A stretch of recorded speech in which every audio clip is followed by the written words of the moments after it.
Le temps est ton meilleur atout et dans cette vidéo de 5-10 minutes, je vais essayer de t'expliquer pourquoi. C'est un peu une discussion à cœur ouvert sur un sujet que j'avais en tête. Déjà, pourquoi le temps serait un atout? Tout simplement parce que tu en as beaucoup, tu en as en abondance, surtout si tu es jeune. Et si tu veux, ça peut être à la fois une bénédiction comme ça peut être une malédiction. Je te donne un cas de figure. On va avoir deux personnes qui sont identiques à un instant T.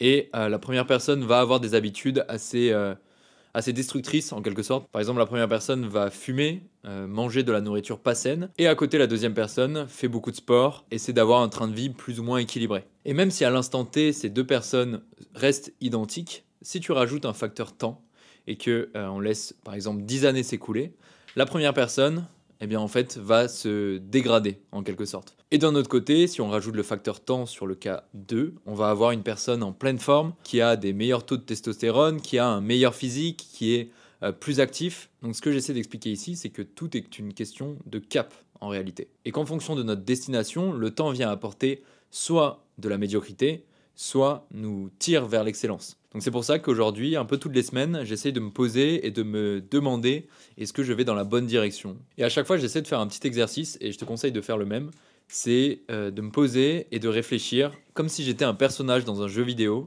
J'essaie de me demander, ok, si je pouvais ajouter des compétences ou des attributs à mon personnage, ce seraient lesquels? Et par exemple, moi, mon personnage, j'aimerais qu'il soit capable de danser, qu'il soit capable de chanter, qu'il soit capable de parler plusieurs langues, qu'il soit capable de faire des figures en street workout. Et une fois que j'ai fait cet exercice de visualisation, donc vraiment ce que j'aimerais ajouter, et ben en fait, bonne nouvelle, tu peux atteindre ce genre de caractéristiques, mais ça prend du temps. Et ensuite, donc, je pense aux graines que je dois planter pour pouvoir atteindre cet état que je cherche en fait. Donc, par exemple, le fait de vouloir chanter, c'est pour ça que je me suis mis au cours de chant. J'aime pas chanter particulièrement, mais je veux être capable de chanter. Et c'est pour ça que dès maintenant, j'ai planté les graines.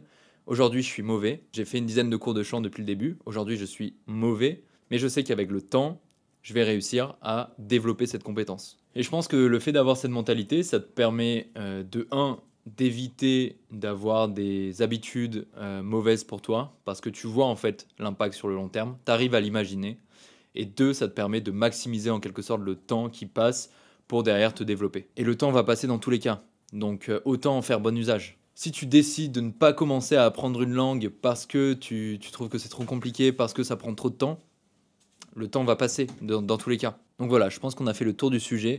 C'est un nouveau format que je voulais tester parce que c'est le genre de contenu que je consomme sur YouTube. Et je voulais essayer d'apporter ma pierre à l'édifice et donner mon avis sur un sujet. Et pourquoi pas, je vais continuer de le faire dans des prochaines vidéos.